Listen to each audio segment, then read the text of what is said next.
Hello and welcome to the Dublin Arsenal podcast. I'm your host, Jonathan Giles. On tonight's podcast, Monday the 3rd of February, and on transfer deadline day, I'm joined by regular guests Matt Bourne and Jamie Heffernan to review our thumping 5-1 victory over Pep Guardiola's Manchester City side. And to remember to check out the River Bar, the official supporters club bar for the 24-25 campaign. So sit back and enjoy the show.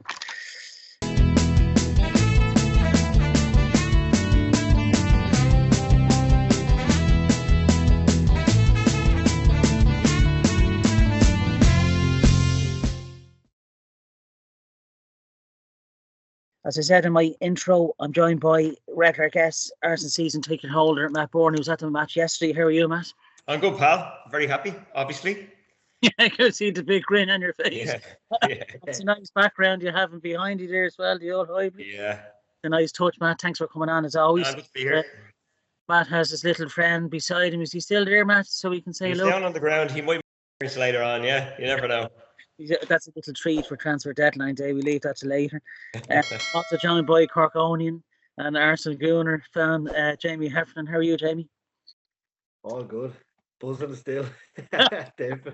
I was actually expecting, because of the way they've been playing, I thought this is going to be one of them days, especially when they equalised. I was like, fuck's sake. But now, I'm buzzing still. I can see. I actually can't wait for the Newcastle game now on Wednesday. Yeah, I'm actually very optimistic now about that. Yeah, it's definitely worth a punt in the bookies, I think. Not endorsing betting or anything, but yeah, I'm definitely going to throw a few quid on it. It's going to be it sets us up really nicely for that Carabao Cup game, and of course, with it being transfer deadline day at the moment, there's no news at the moment with. What is it, about 3.5 hours to go? I think it's 11 o'clock, shut off as usual. So fingers crossed, Arteta has something up his sleeve at the last minute. But in regards of yesterday, 5-1 victory over Manchester City, an absolute thumping victory, and really has given us a big lift going into the Carabao Cup semi-final game. And our next Premier League game is Leicester City on the 15th. So that trip to Dubai, a nice little reset. And that victory yesterday, I think, should give the lads a real boost, similar to last season. 5-1 yesterday, of course. Martin Odegaard set us off nicely after 2 minutes. Haaland equalised in the second half for Man City. And then the goals really rained in, one after the other, really. Partey, Lewis Skelly, Havertz, and then Worley. It was really nice to see the two Haaland boys, Lewis Skelly and Worley, in the score sheet again. They don't look out of place. It's just going from strength to strength. I thought for myself, Gabriel and Saliba kept Haaland really quiet all day and frustrated him. It's really nice, Gabriel getting at him when he could all game, and I thought he done really a good job. Kind of aside from Haaland's goal, where Saliba could have been maybe more short tight to him, but the physicality of Haaland to any defender is going to be a problem. I thought it was a really well placed header. I didn't think Ray really stood much of a chance. In terms of the first goal for ourselves, after 2 minutes, I thought Odegaard's pressing from the front again, as always, led to his mistake from John Stones giving the ball to Akanji, who would quickly close down. And it was a nice pass from Declan Rice into Havertz to set him off and squared it off to Odegaard. And I thought the loss of Ederson was a huge blow to City. I thought Stefan Ortega was quite dodgy playing the ball out from the back. I thought we really worked that one out. Their defenders are so stretched, Akanji and Stones. We could just pick up on that. There's nearly 2 to 3 players on top of them each time. Ray made a super save from Guardiola from a corner kick from Marmouche. He tipped it onto the crossbar. I thought that was an amazing save. Havertz had a shot then. Somehow he hit a wide after closing down again. Somehow how he didn't bury it, I don't know. But when their confidence is low, he has moments like that, Havertz. But he picked his head up for the second half. Near the end of the first half, Savino had a low shot that was well saved by Raya down on his low on his right hand post. So I thought that was another top stop. And then of course for the goals, Savino was probably the standout player for City. That deft cross into Haaland, who headed home powerfully. He was never going to miss from there, in fairness. And then Partey, the second goal, Phil Foden's misplaced pass, Purdy. Then I was really surprised that how City defenders backed off from him. Because you knew what was coming. That was going to be a long range effort, and Stones just stick. I thought it was quite poor defending. You really want to go right into Purdy, but it was a really powerful strike. It took a huge deflection, but I think it might have probably been heading in. And I thought Purdy deserved it. I was brilliant in the midfield yesterday with Rice. Lewis Skelly got the third. I thought he was brilliant all game. For someone so young, he doesn't look out of place in that Arsenal squad, this season. He caught a great shot into Ortega's left-hand corner. He could have probably done better, Ortega, with a stronger hand, but I think the strike in itself deserved a goal, and then a celebration mocking Haaland was brilliant. Stay humble, pal. And then, of course, quick counter-attacks for the fourth and fifth goal. I thought we were lighting Havertz's brilliant goal, and I think that will do his confidence a world of good coming up to the Carabao Cup semi-final Wednesday. I think he'll have a huge part to play there. And of course, it was great to see Nan Weirdy after scoring midweek against Girona. He just adds another one, and that's a huge credit has to be given to the Highland Academy, for unearthing Lewis Kelly and Nan Weirdy, this season. And I'm really excited to see where their career goes with Arsenal. But 5-1 over Man City, 4 points off them. Another really, like last season, we've worked out City. I think that result yesterday, lads, shows that City their period of domination is over. They're in decline. How much of a decline, who knows? But I think they've had their day, and I think it's time for Arsenal, and I think Liverpool probably to shine for the next few seasons, in my opinion. But I'll come on to you, Jamie. You haven't been on in a while, and it's great to have you on, pal. What was your analysis from the game yesterday, pal?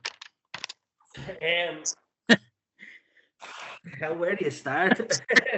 Yeah, it's a great starting point to say that. Yeah, it's a bit of a roller coaster, wasn't it? Like, yeah. I actually watched the game in Belfast in a place called the Commons Market, if you've ever heard of it. Fucking food stalls all around, and I was up ordering food. And said they were taking ages, and then the first goal went, and I was jumping up and down. Everyone's looking at me, and fucking who's this head case? But I thought we controlled it. We controlled the game from start to finish. They had a lot of the ball, probably a good bit more possession, I'd imagine. Yeah. Probably 60, maybe high 60s, I think they had, and they did nothing with it. We let them have it around the midfield, but they didn't cause much problems. Now, I did think Saliba should have done better for the goal, Saliba. Yeah, I thought it was poor marking, yeah. Probably could have given him a nudge even. Yeah. But then after that, then sure, straight away we got 2-1 up. So straight away 2-1 up, and then we kick on from there. But I think Muneri actually probably should have started yesterday, because when he came on, I don't think I've ever seen a 17-year-old like him. Even the Walcott, Fabregas, I don't think I've ever seen a 17-year-old. I don't think even Bukayo Saka came out of the blocks that quickly. I think technically he's better than Saka, and I know that's yes. That's a big shout, but technically, like, Saka's very awkward and all on the ball. That's why he's so good. But technically, as a footballer, I think Muneri's a better technical player, not a better player, but technically. It's the way he cuts in from the wing, Jamie. It's terrorizing. The defenders are afraid to go near him, aren't they? You could see it yesterday. Yeah. You know, Guardiola twice, I think, in the space of a couple of minutes. Then the pass for the goal from Rice as well. I don't think that's not been talked about enough. Yeah, that was unbelievable. Like, yeah, it literally split the City backline, didn't it? To have that in the legs in the last minute of the game as well. But coming out in the second half, I thought the energy levels were incredible again, similar to the Wolves second half, weren't they? You could see that team talk at half time. We wanted that win, didn't we? Like, we were up Morton City. Were you at the game, John, as well, or? No, Matt was at the game. Sadly, I was watching it in the local boozer, but I don't think I've ever heard it as loud, Matt. Would that be right in saying, or? It was unbelievable. It was as loud as I've heard it in a long, long time. It sounded like that. You know, and I don't know if that's because of where we were sitting right beside the Ashburton Army, who are not as loud as you would think they are. No.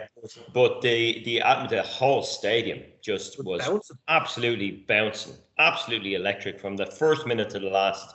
And I love that right at the end of the game as well, they played a song called Be Humble. Yes. Which was very, very apt, like, you know, which and you know, along with Lewis Skelly's celebration after his goal as well, I just thought it was a real kick in the face for them, you know. But yeah, from my point of view, you know, I thought we'd have a big win yesterday. I genuinely thought we beat them well. I really did. You know, a lot of people were uncertain. I was absolutely confident we beat them well.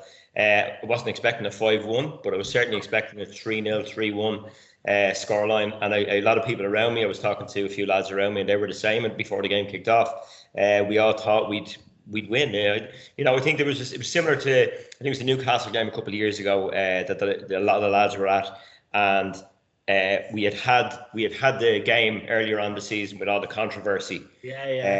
And then they came to our stadium, and everybody was up for it. The whole team was up for it, and we beat them really, really well. You know, and the atmosphere was unbelievably electric that day as well. It was the exact same yesterday. The fireworks going off before the game.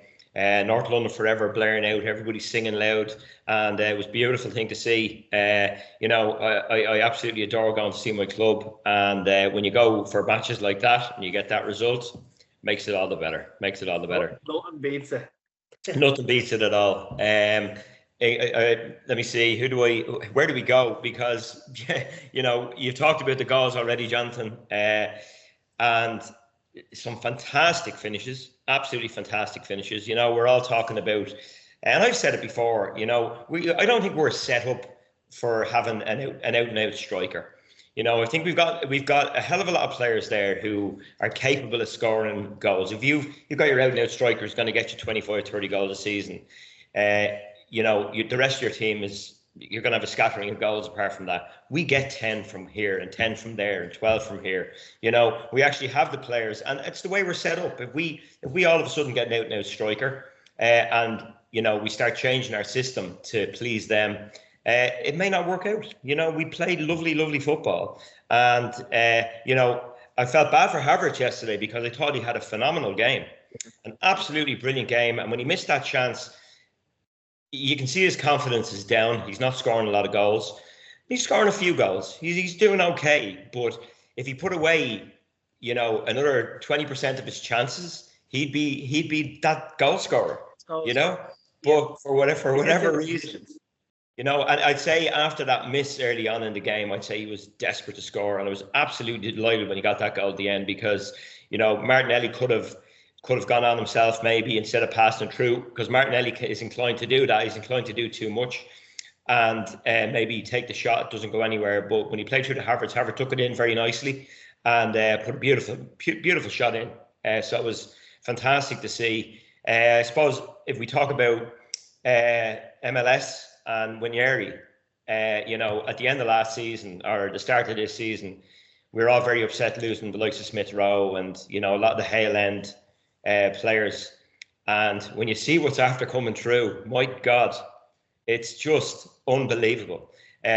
Lewis Skelly, and I said it there previously or before, he's the most mature 17-year-old I've seen play football, you know, and we'll come to Winieri in a second, but Lewis Skelly, when he gets the ball, he is scared of nothing.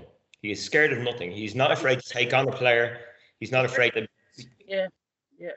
Go on, Jonathan, what were you going to say? Miles Skelly, the minute he gets the ball, he's very direct-minded, isn't he? There's no goal thing. Absolutely.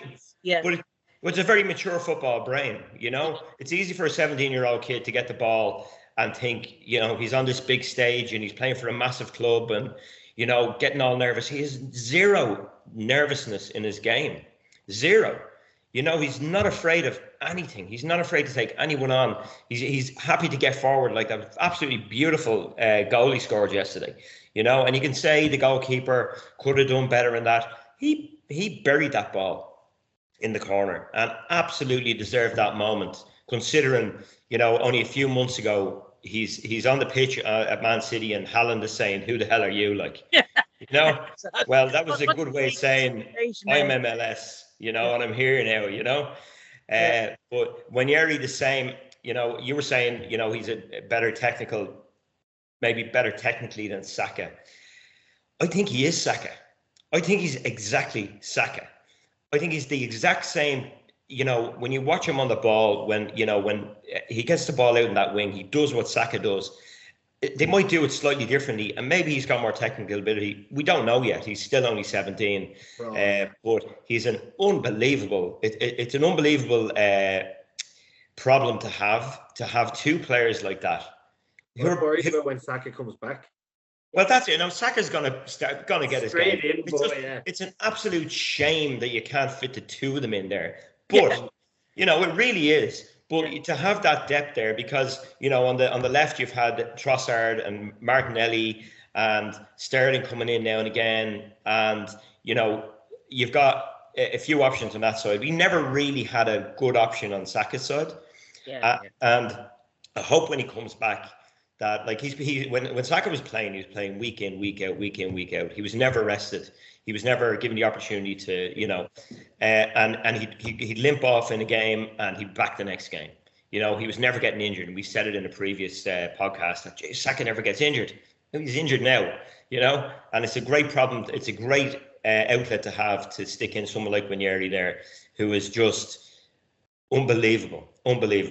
And you hope he's not going to burn out. Maybe, a lot of 17-year-olds come in and like you say, with Jack Wilshere and the like, who come in and, they're these absolute superstars. And then all of a sudden the injuries start kicking in and things start going wrong for them. But I think we've got some great problems there. We still, if you look at our squad, there's some serious players still to come back as well, from injury. And we'll have a lot more problems then. And it's great to have them problems. It's great to have them players on the sideline if you need them. So very, very happy, obviously.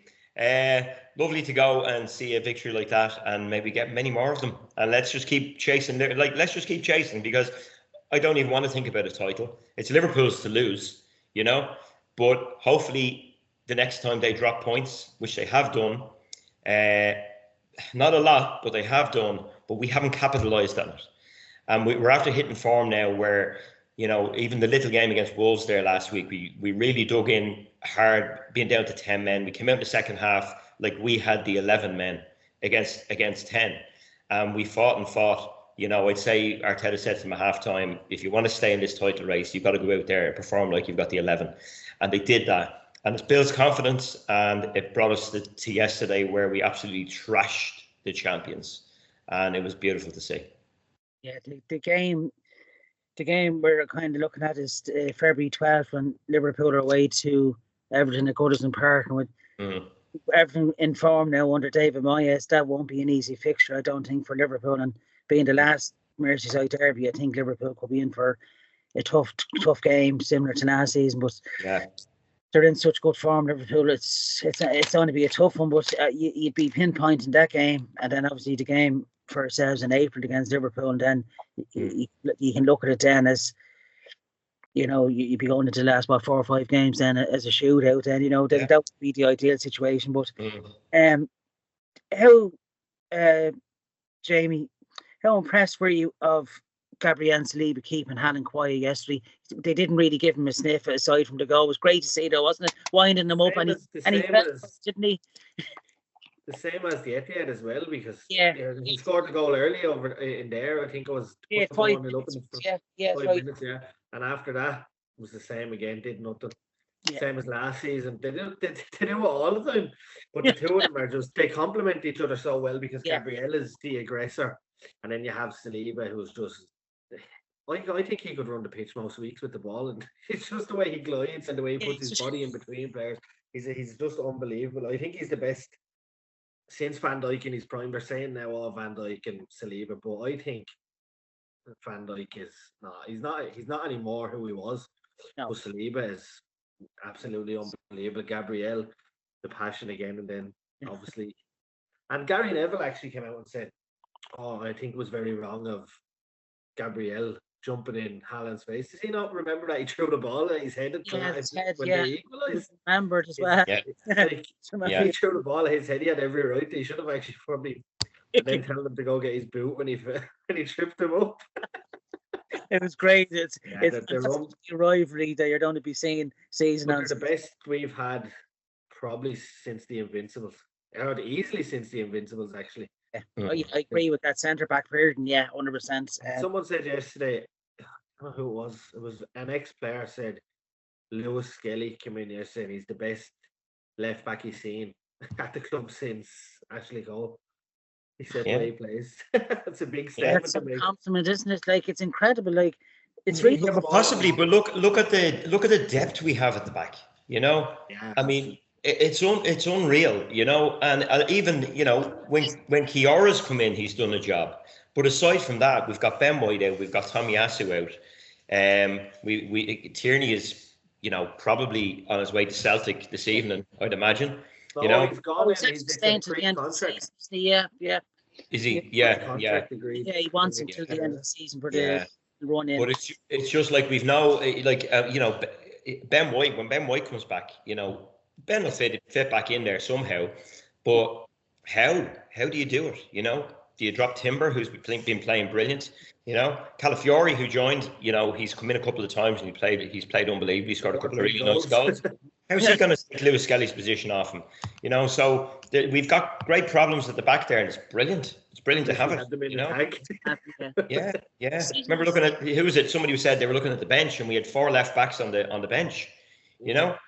4 left backs on the bench. I mean, that's and no strikers, but we were able to bring on Winieri, who can score a goal and everything else. But no, I think the show, doesn't it? Jaman that went to Man United. He could have got his. I'd say he's disgusted now looking at Winieri and Lewis Skelly. You know what? He's gone now. You don't know what's going to happen to him there. Obi Martin went to United there during summer. He's playing for the youth side. He's doing well apparently. He's scored 9 goals in 11 games or something. He's done pretty well. But how are you going to break in? How are any of them players going to break into a side who, are going to spend 80 million on a player like Anthony?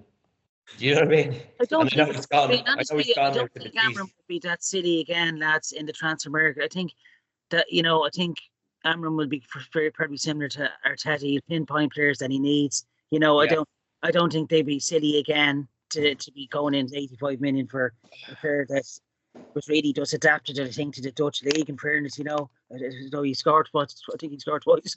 Scored in his debut against us in that 3-1 defeat. But they'll definitely missed Rashford. I think that was an odd one. I think going to Villa, but anyway,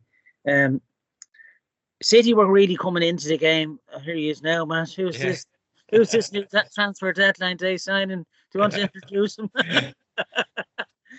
He's better than Anthony. Anyone's better than Anthony. Those City were coming into the match really near the end of the first half, Matt. How important were them saves from David Ray, the one from Guardiola, and then from Savinho down at his right-hand post? They were massive saves, weren't they? They're incredible. Yeah. Absolutely. To touch that ball onto the bar, that was at the opposite end of the stadium to where we were. Was a really impressive match, yeah. Oh, unbelievable. I've been watching highlights all day because after a game like this, you just watch the highlights and you smile the whole time, And that was one of the highlights, was that save. And it was crucial.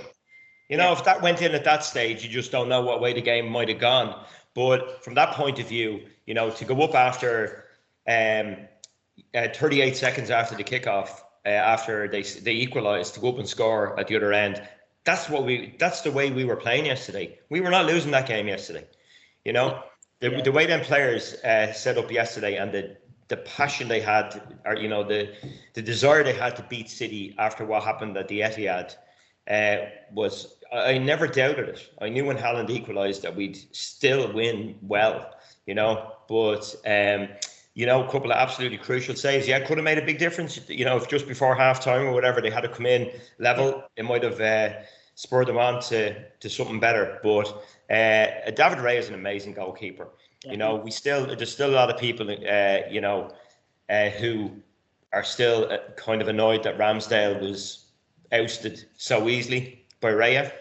And at the time I was very upset that Ramsdale was just pushed away because he's a quality goalkeeper.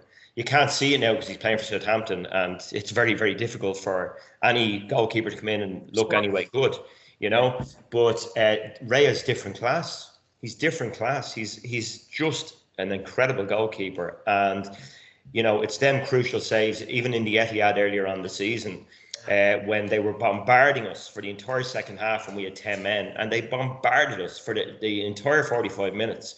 We put in some incredible stops. He put in an incredible stop just before they equalised right at the end, in that game.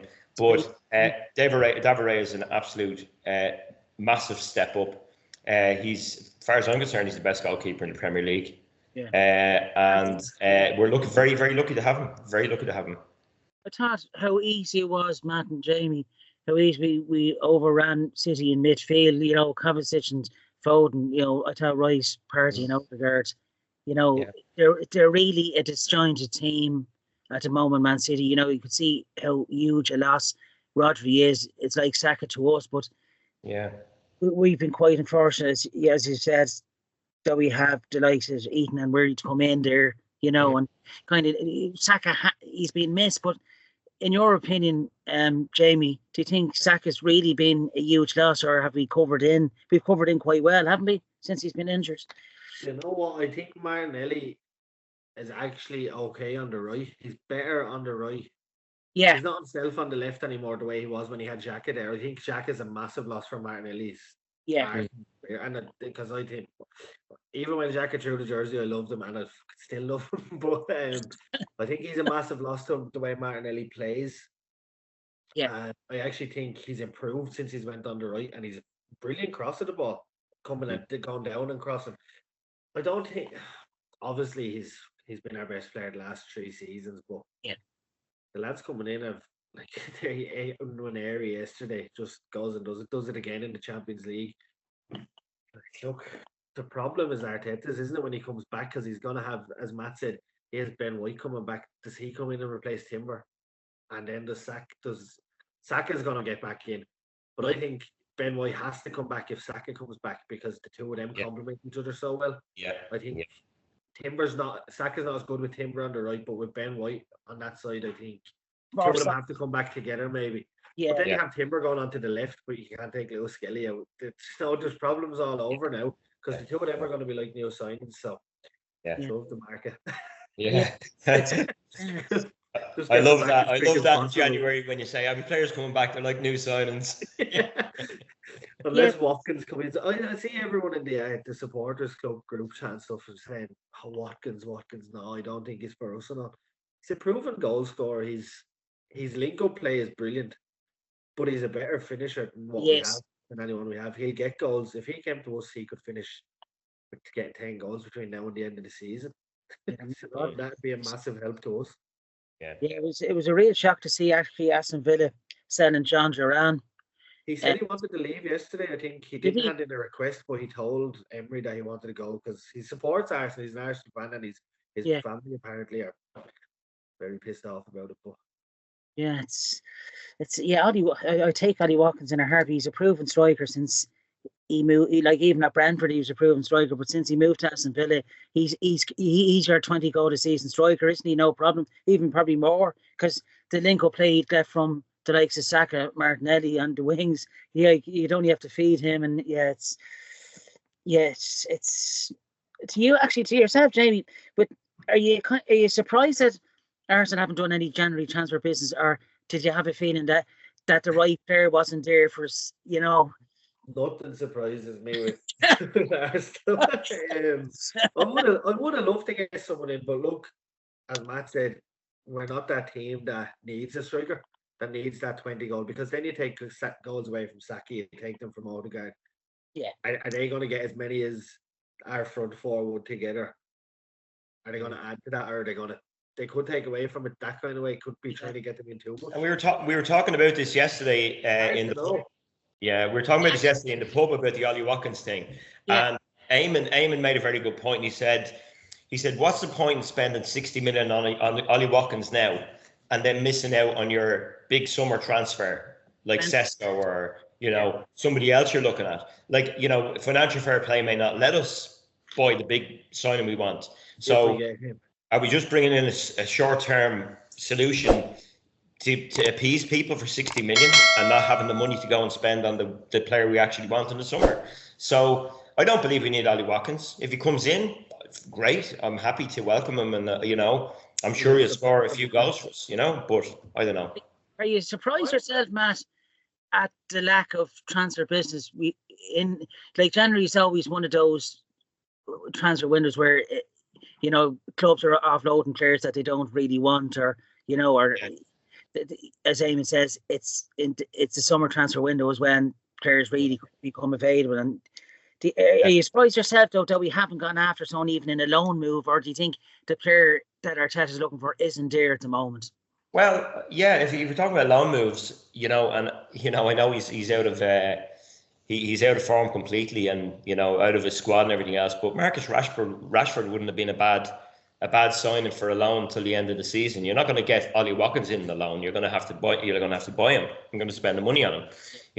But someone like that. I mean, we've brought in over the years. We brought in some superb January transfers. The likes of Arteta, the manager, Aubameyang, Trossard, and we've had some really, really good signings in January. I'm not a great fan of the transfer window at all. I believe the summer transfer window should be closed when the league starts.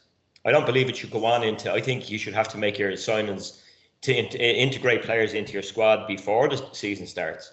I think this end of August thing is nonsense for a start, and this transfer window now, I don't know. It's just it's too hectic, and on the last day, it's all sorts of bullshit going on about players. It's crazy. It's crazy, And but I think we're okay. I think we're still, we're in Liverpool. We're still a strong side. Like we still have plenty in depth there. We do, and like you say, we've got some players coming back, but it'll be like new signings, City just signed the man Gonzalez from Porto. That brings them up to 200 million spent in January. Who's this? He come in there, Nico Gonzalez. Yeah. 200 million in January. I know. He played against us last year in the Champions League for Porto. He's actually a decent. He's a centre midfielder, isn't he? Yeah. But Marmouche, I thought that Marmouche lad I was actually worried about him yesterday. So was I. Yeah, we kept him pretty quiet, didn't we? Yeah. He's very good. Yeah. In terms of lads, it's a huge game now. 2-0 down from the first leg in the Carabao Cup against Newcastle United on Wednesday night. Yourself, Jamie. I suppose if we had been beaten yesterday, I suppose hand on heart would have says we're going out of this, but going to St. James Park, that's going to be like a raucous atmosphere, isn't it? Like it's going to be their real Carabao Cup final. You could say they want to finish the job. Are you expecting? Do you think after yesterday's win, Jamie? Do you think we go out all out? Yeah, so would I. Yeah, 24 hours. Yeah. I'd love to beat them on penalties, because after that, what Matt was on about earlier on, the game a couple of seasons back, I'd love to just beat them there. We bet them last season there, but I think I'd just love to beat them on penalties just to sicken them even more. An extra 30 minutes in the legs, but I really hate them after that. And they're up there with City and Spurs and United for me now, because I hope we beat them, because I'd love a trip to Wembley as well. It's nice, wouldn't it? I've been to Wembley since the 27th. I do think we'll beat them though. I think whether we go through or not, I'm not sure, but I do think we'll beat them. It's 2-0. If we go 1-0 down, you can expect them to have 11 in the box for the whole game. Yeah, I think it's vital. The first goal scorer will be the first thing to score in that game is going to be vital, and it really has to be ourselves, doesn't it? I think us scoring the first goal will silence the home fans, won't it? It's a huge to yourself, Matt, do you think hand on heart, do you think after seeing that yesterday that it's not unachievable to overturn a 2-goal lead? It's not. I don't see any reason why we can't do it. They're beatable. They're very beatable. They're not as good a side as City. And, if we go out with the same attitude as we did against City, I don't know if he will go out with the same attitude. I think he might make a few changes. I'd like him to keep it as serious as possible and try to do it. I'm sure he will. In for the most part. But They're going to be. It's going to be difficult there. It's always difficult to go to James's and get a result. But I think we're capable of it, and I'm going to say we're going to win 3-1. I could be totally wrong, but I'm going to say we're going to win 3-1. I'm not as confident as I was yesterday. Look at it that way. But does that go to extra time then? I don't know. The away goals don't count in this anymore. After extra time. After extra time, they do. Yeah. Oh, and then after extra time, we win 5-1, so it'll be grand, you know. There he comes on again. Yeah, it was just really. Yeah, I was disappointed that we didn't get anything in the home leg, you know, because it's, you know, and with Alex, to be honest, with Isaac in form for Newcastle, you kind of fear if he's on fire, you could be in for one of those nights. But and we played very well in the home leg. Isaac actually played very well, you know. Wouldn't he? But like, we're not going to spend Jamie 160 million, are we, on Isaac really? Or do you think we should? Yeah. Would you compare him? Yeah, who would you compare him to, Jamie? Would he be in the mould of Thierry Henry in your opinion? Yeah. If he came to us. Yeah. If he came to us, yeah, but now, no. If he came to us, yeah, I don't like that. If he came to us, and no one's ever going to be Thierry Henry, but no. That was blasphemous, Jonathan. That was blasphemous saying that now. You can't say that. You can't say we have a number 10 jersey up for grabs with Smith Rowe on. Yes, so. Yeah, I wonder who. I'd love someone to take that jersey. Who wants it? Don't forget. They said that who was it?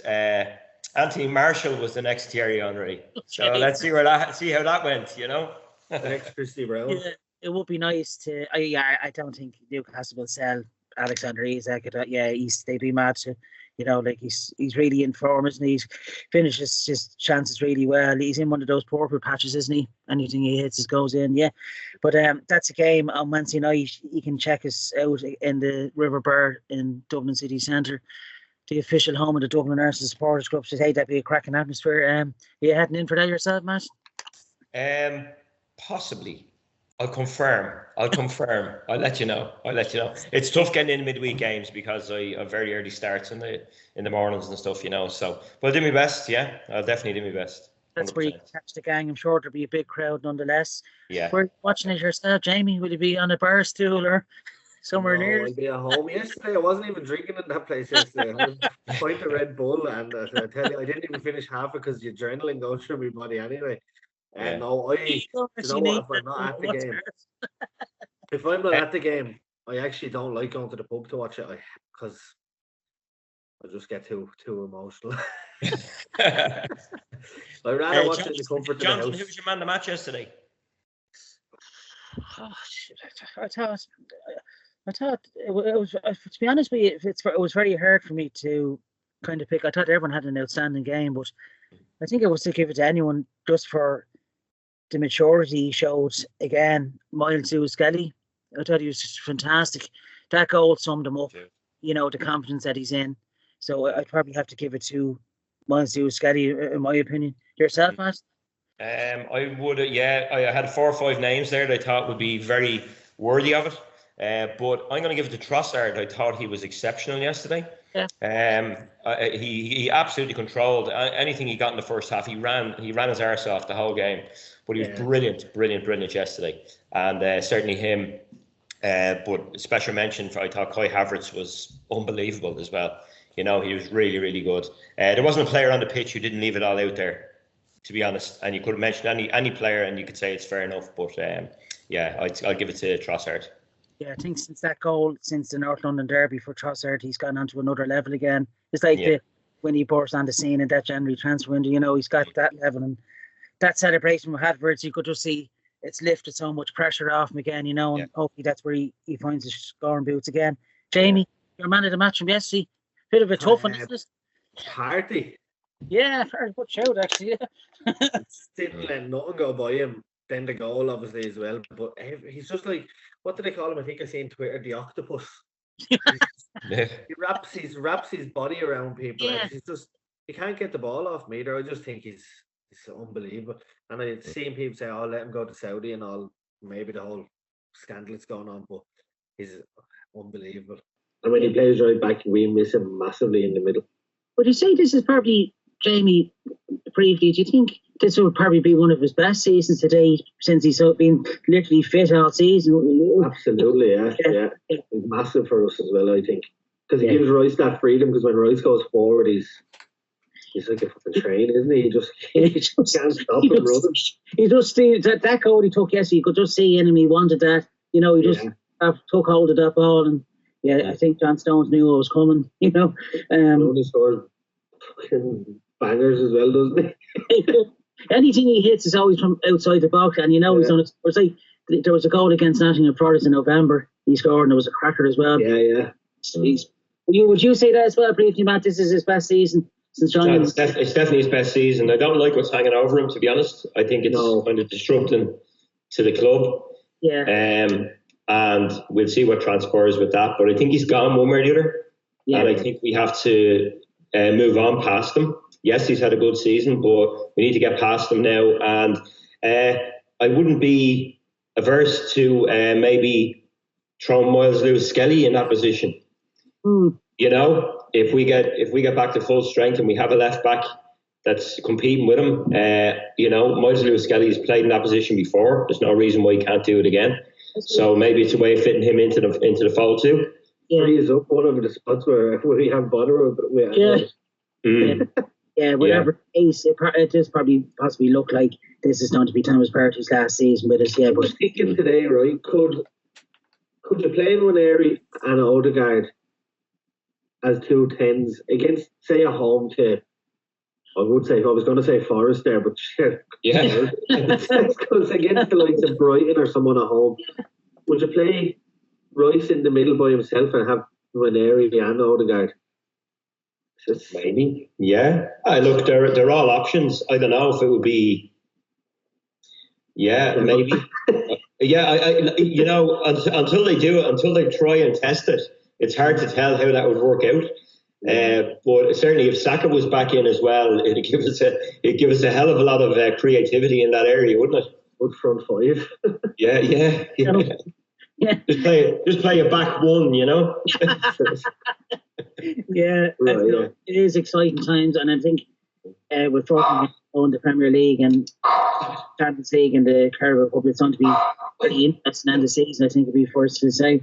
I think Matt's dog is. He thinks there's somebody at the door. I'd like to thank. It's been a great show, lads. I'd like to thank Catherine for coming on tonight. Thanks, Bob. And to Matt Bourne, as always. We won't leave it as long the next time. No, definitely not. See Jamie back on Twitter by the time that 6 days left. He's telling us it's time is up. He's telling us time is up.